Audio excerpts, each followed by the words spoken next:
Last time on Cold Cows of Which Adventures, our hero got brutalized by the Blizzard matchmaking system and then got disconnected from said matchmaking system in a display of utter nonsense. Currently, I am gold 4, 66%. But I have a good feeling. No, that's not a euphemism for an erection, though I have that too. I was also matched with so many Make-A-Wish kids that I think even would start getting a little excited at the prospect of being around so many helpless infants. Okay, that might be a little intense the first 20 seconds of the video, I do apologize. This episode, we meet a friendly group of ragtag fun guys that we fight tooth and nail with to potentially secure a win. I say potentially because no spoilers. Spoilers are lame. I also demonstrate my superior aiming abilities. Break the shield, break the shield, break the shield, break the shield, break the shield. And I also get completely ruined by a wrecking ball that failed Optic Gaming tryouts and decided to get on Overwatch instead. Will I make it out of the 9th circle of hell, or will I be stuck in Gold 4 forever? I suppose you'll just have to keep watching in order to find out.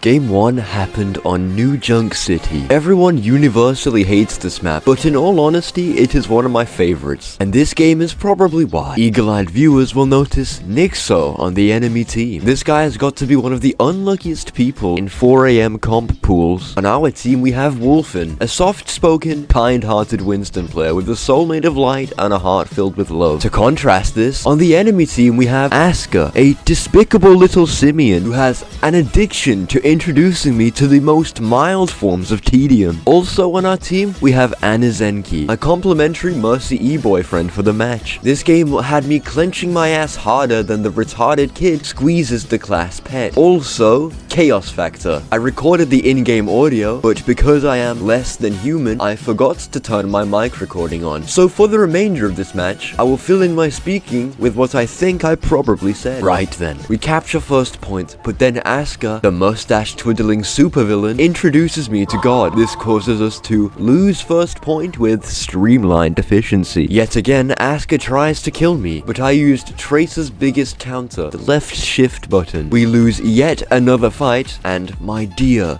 sweet, innocent Wolfen switches to Roadhog, functionally doing absolutely fuck all for the team. We make it to second point, and that evil witch Asuka tries to kill me yet again. Fortunately, I'm holding my gun in my right hand, and then it's fucking high noon! Penis. God made me with 8 balls. I kept 2 and the rest are infinity stones. And then they came from my left side. They're far altered, and then the fucking insipid little pest decided to land a sticky bomb on me. Fortunately, my beloved E-boyfriend rezzed me, and together we both killed Anna and Asuka. Though it was all for naught, as we lost the fight and the point anyway. We regroup and Wolfen gets nano boosted. Unfortunately, I succumbed to fatal contact with the rocket, and it was all in the hands of our soldier.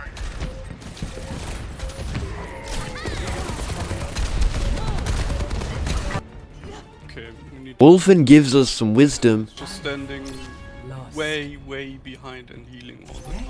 Flashpoint. And Zarya is too immobile to do anything about it.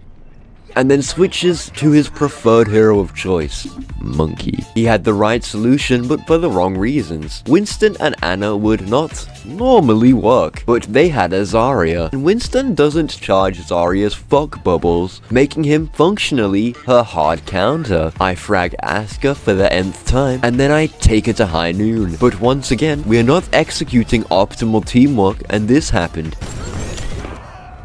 Yeah.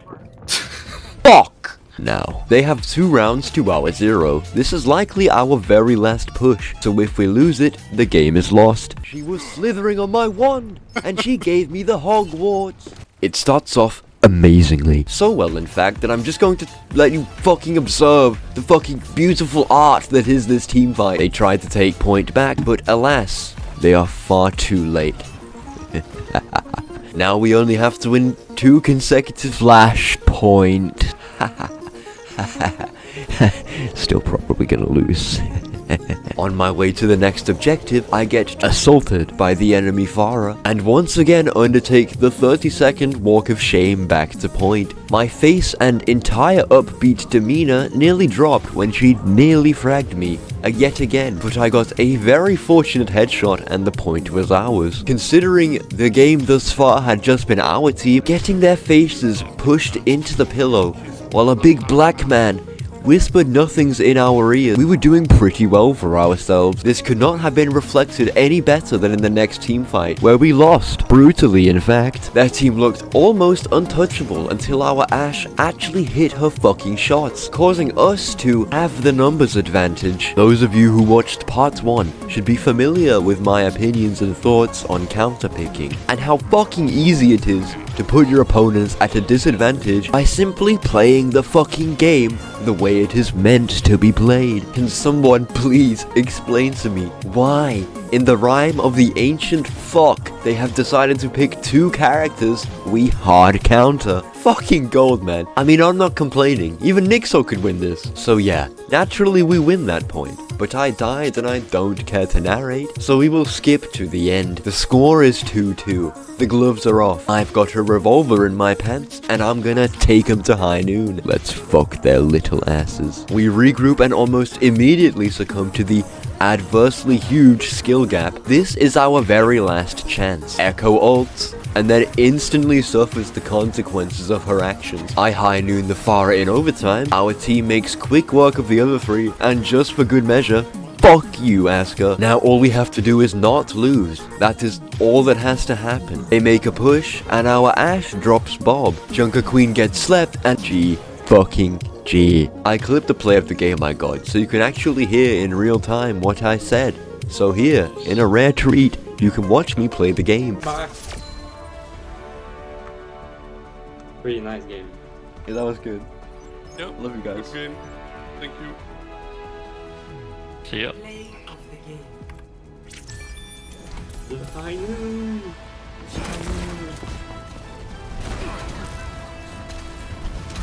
It's time.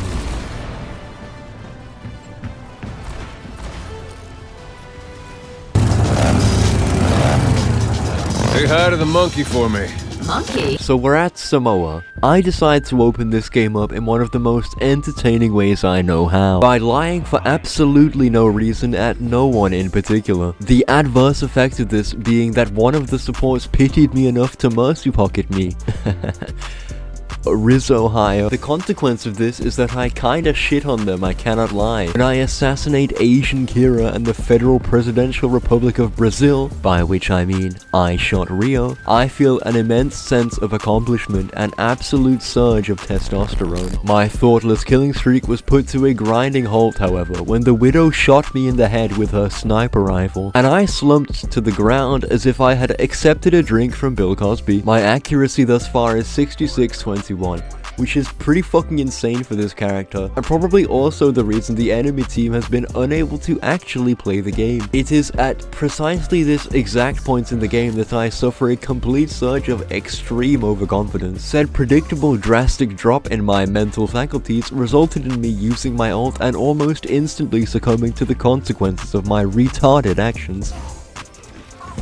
Upon rewatching the footage back for myself, it became apparent that I was not the only one suffering from a mild brain hemorrhage, as the Ana missed a sleep dart and our Mercy rezzed our tank, who was about to switch, prolonging the fight for absolutely no reason. Following the walk of shame, we were lambasted by a Reaper Death Blossom, and our Life Weaver pulled our almost completely safe tank into near certain death. It's not looking very good so far, I have to admit, being that our tank has been graced by the sweet relief of death itself. He was finally able to switch to one of the 10 characters that would not be getting violated by every single member of their team. After watching the tank get gunned down in front of my eyes and suffering yet another death at the hands of the Reaper, I was beginning to get a little bit upset and starting to lose hope in my team. Fortunately, on my way back to point, I demonstrate the process of sounding to the enemy Reaper, and our Life Weaver plants tree. Arisa ults, and I die. And then our Sigma actually clutches the fuck up. This would lead to us capturing the point, but it's not over yet.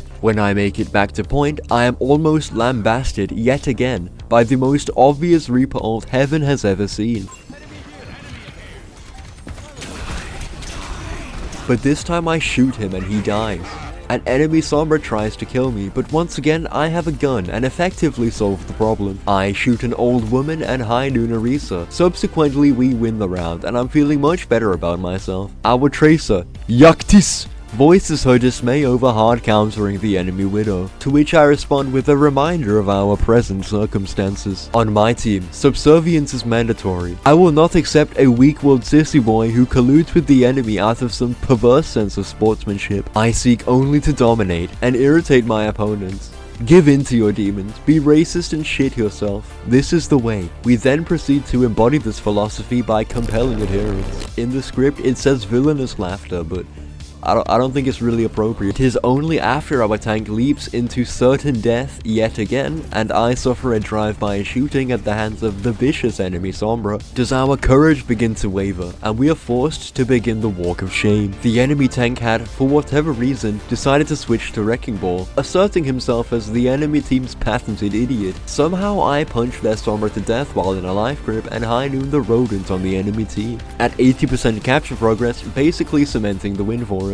Immediately following this, I was shot point blank in the face with a shotgun and had the rest of my fleeting life drained from me by the enemy Moira. At 7 deaths, I don't exactly feel like a winner, yet we pulled it back and won anyway. I think that delete this game is a sentiment that their entire team should adhere to. Time for the next game.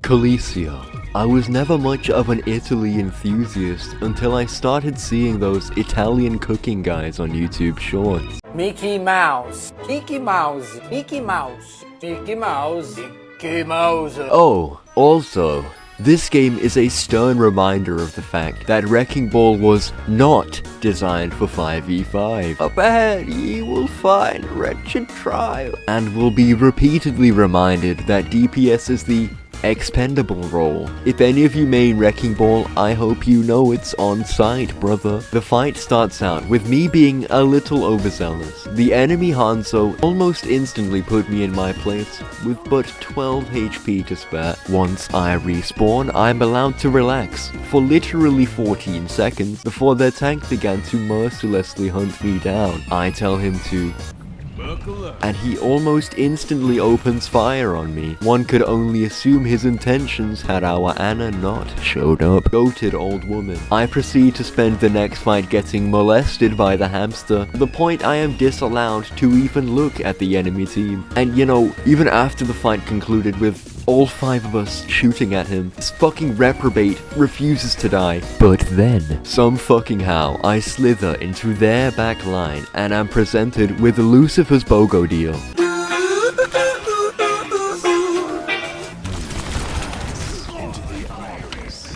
Reset, regroup, get smited down again, and the hamster returns. At this point he's basically an omnipresent deity, except instead of benevolence, he wishes upon us the unrelenting suffering of the river Styx. Oh, I don't want to play against Wrecking Ball! Cause he never dies and can infinitely regain shield and scurry away whenever he's low. He's basically unstoppable. He's literally unkillable. But anyway, I get on the robot and punch Torbjorn to death. Following this, I am accosted yet again by this fucking hamster for like half a minute. I then run a cross-country marathon back to my team, punch Torb again, and the cycle continues. I then decide to go support my Junker Queen on her flank, snipe Kiriko, and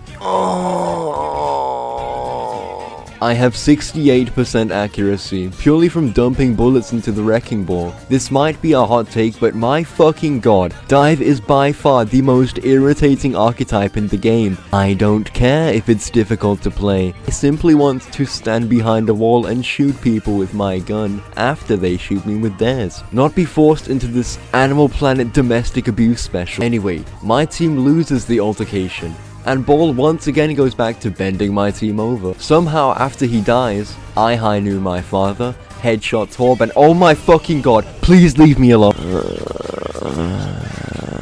I voiced my frustrations in chat. I would later get silenced for this suggestion. God, I love Blizzard terms of service. I then suffered yet another death at the hands of this fucking Philistine, and I decide to no shit actually switch characters. But even that didn't work. At this point, I'm basically playing a match of Dead by Daylight with 4 teammates with the combined intellectual depth of a sheet of paper. By some god-given miracle, we are able to actually touch and move the robot. It is pretty unlikely that we will be able to move it anywhere meaningful. What follows is a perfectly predictable outcome. The last time a tank was this oppressive was in the Second World War. I think it goes without saying that Ball is a little overtuned, because as long as you are able to manage the enemy team's aggro, you're basically an unkillable god for the remainder of the match. Oh great Allfather, there is nothing I despise more than this rancid, insipid, disgusting animal.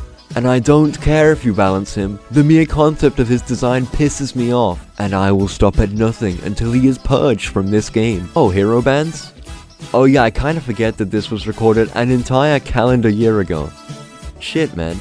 This was part 2. I'm sorry it took so long. I had a whole thing.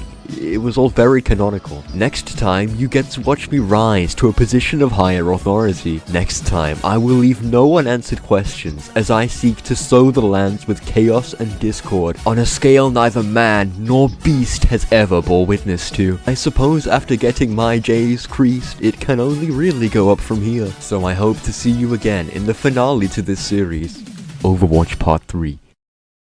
Oh, also, since this footage is very old and competitive cross-platforming was just added, I am considering doing a sort of soft reboot to this series since I've learned a lot more about formatting and writing since when I started. But that probably won't be for at least a while, since I have quite a few outgoing projects I'd like to get out, and I'm just pretty busy in general. Thank you for bearing with me through the long wait, and I hope to catch your attention again soon.